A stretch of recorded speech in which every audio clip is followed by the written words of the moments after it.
Jair Bolsonaro was sworn in as Brazil's new president on Tuesday. He declared that Brazil will be liberated from socialism and promised to unite the people, rescue the family, respect religions and the Judeo-Christian tradition, combat gender ideology and conserve Brazil's values. The 63-year-old is Brazil's first far-right president since 1985, and his election marks a significant shift after years of control by the leftist Workers' Party. A self-proclaimed fan of U.S. President Donald Trump, Bolsonaro rose to power on an anti-corruption and pro-gun agenda. On the campaign trail, he claimed that China was buying Brazil, but later softened his stance, saying he welcomes Chinese investment. So will Bolsonaro's tough talk on China translate into tough policies? How will Brazil's relations with the U.S. shift, and how will the right-wing leader shape the political landscape of emerging groups such as the BRICS? From Shanghai, I'm joined by Ambassador Marcos de Paiva, former Brazilian ambassador to China. Your Excellency, Ambassador, thank you very much for joining us today. Now, Ambassador Bolsonaro... It's a pleasure to be here. Thank you. Ambassador Bolsonaro won a sweeping victory last year, I understand, with 52% of the vote against his opponent of the left-wing Workers' Party. His agenda includes fighting crime and corruption. So, Ambassador Marcos, what factors do you think made Bolsonaro appeal to the voters so much? Is it his policies or his promises? Is it his unconventional ways or the failure of the leftist government over the past few years? Well, I think first of all it's the attitude of the voters. In a way, Brazilians were tired of certain inefficiencies in government, were tired of corruption, were tired of living in a reality that is not as safe as they would expect. And then Bolsonaro represents the hope that these things are going to change. This is why he was elected. So what kind of shift economically and politically, Ambassador, do you think Bolsonaro will bring to your country? Well, he's preaching a very liberal economic program, reducing an excessive set of regulations that exist in Brazil and that hinder investments. He's also talking about reducing taxes in Brazil, which is also an incentive for investments. And thirdly, he's talking about keeping the fiscal situation under control and carrying out a few reforms like the Social Security reform. These points are very essential elements in his campaign. The other points are security, with a very powerful Minister of Justice and Chief of Police. And finally, I think that he is going to change the attitude of voters towards government, and he's going to build new alliances in Congress. 50% of our Congress was renovated in these elections, and he has a big chance to introduce a whole new set of practices and dialogue between the executive branch and Congress. In terms of foreign policy, Ambassador Marcos, what kind of shift do you foresee? Well, I think this is an area that is still very much undetermined, how far he would go in some of these ideas that have been expressed by the Minister of Foreign Affairs. I do not expect that the bilateral relations are going to change. Actually, I just came back from Brazil, and I had meetings with the Minister of Economy, with the Minister of Foreign Affairs himself, with the Chief of Staff and with the Chief of Government Operations, and they all have an enthusiastic approach towards China, towards our bilateral trade, and towards the idea of China investing even more in infrastructure in Brazil. Now, as far as the multilateral area is concerned, some changes have been talked about. I don't know how far they would go in these changes. Well, that sounds quite different from what we have read in the media, at least in the lead-up to his election. But let me bring in my second guest today, who is Professor Niu Haibin, Senior Researcher at the Shanghai Institutes for International Studies. He is also Vice Secretary General of the Chinese Association of Latin American Studies. Professor Niu, thank you very much for joining us. How much of a shift do you think President Bolsonaro will bring will be in terms of foreign policy from the previous establishments under President Temer, under Dilma Rousseff and Lula? I think he will bring a lot of changes of Brazilian's foreign policy, different from the previous government of the left politicians, especially in terms of the multilateral diplomacy. And he has expressed some concerns of the national interests of Brazil and sovereignty, focus on this kind of concerns rather than on the cooperation on the South-South cooperation and also the global agenda. So I think the new government will focus more on the national interest of Brazil, but from a more narrowly defined approach.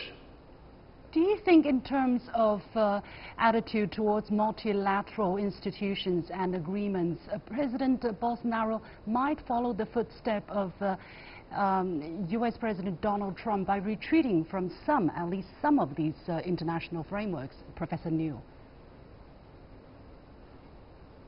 Yes, the administration has already retreated from some international treaties. He will play a kind of another Brazil first foreign external agenda.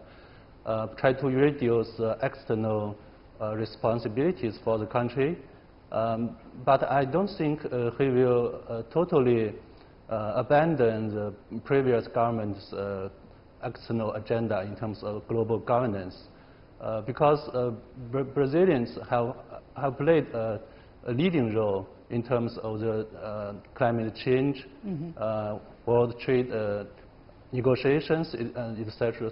So there is still potential for Brazilians' new government to promote the global agenda, but the government will focus on the reform of the global institutions. Or let's talk about Brazil's relations with China under the new president, and let me go to Ambassador Marcos. As I said in the lead-in, President Bolsonaro claimed that China, the country's biggest trading partner, was not buying in Brazil, but buying Brazil. And since the election, he kind of softened his stance, saying he still welcomes Chinese investment. Ambassador Marcos, is China really buying Brazil yet? Can China really buy Brazil? What's your understanding? As far as I know, he said that because there was a discussion in Brazil about liberalizing the acquisition of land in Brazil. There are restrictions about the acquisition of land. And there was an enormous interest of Chinese investors in buying this land in Brazil. Now, they would have to change the regulations first and then authorize foreigners to buy more land. And then we would see who would be interested in buying land. Apparently, that was the motivation of this sentence. But as I said before, I have been talking to Bolsonaro's team, and they are all talking about increasing trade flows and attracting more and more China for infrastructure investments in Brazil. Okay, that sounds really interesting, because from what we have been seeing, and also from basically the reaction from the United States on President Bolsonaro's stance towards China, the U.S. has been actually quite happy that he was supposedly standing up, as we see here, part of the statement from the U.S. State Department saying, "We applaud President-elect Bolsonaro for standing up for Brazilian sovereignty in the face of China's predatory trade and lending practices." So, Ambassador Marcos, I would like to know whether there is a misunderstanding on the part of the U.S. administration, or is there a misunderstanding on our part, you know, as to what Mr. Bolsonaro's China policy would be. I would like to reiterate that China's cooperation with Brazil and other Latin American countries featuring mutual respect, equality, and mutual benefit serves the respective interests as well as the common interests of China and Latin American countries.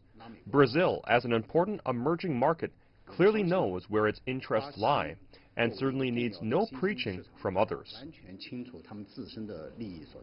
Okay, that was the ministry, Chinese Foreign Ministry spokesperson Lu Kang reacting to your question about the U.S.'s pressure on Brazil to follow a certain pattern in its relations with China, and this was said on the 3rd. So, Ambassador Marcos, to my previous question, please. Do you think there is a misunderstanding as to what Bolsonaro's China policy would be? Brazil has attracted investments from all over the world. We need foreign investments because our savings rates are very low. And if we want to make the economy grow, we need to attract these investments. The Chinese investments have always been welcome and have always been innovative in Brazil. There are, for example, joint ventures between Brazilian banks and Chinese banks. There are investments in the energy sector, both in transmission and in generation. There are investments in agriculture in so many areas. So the economies are very much connected at this point. And I don't think it's possible to change, and I don't think there is a desire to change. A sentence that was said in a context that does not really exist or does not exist anymore was interpreted as a negative attitude towards China. As I said, I don't see that now. I cannot say whether there was a change in positions or whether this has always been the intention but was not well expressed. Be it as it may, what I see now is the desire to keep the relations with China going on. I even heard the idea that in April or May or something like that, he's planning to come to Asia and certainly bring a visit to China. That sounds very good to me for the moment. Professor Niu, how do you look at Brazil's relationship with China in terms of trade and economic cooperation vis-à-vis that with the United States? China is Brazil's biggest trading partner since 2009, and the United States is the second one. Do you think Brazil might need to strike a balance there?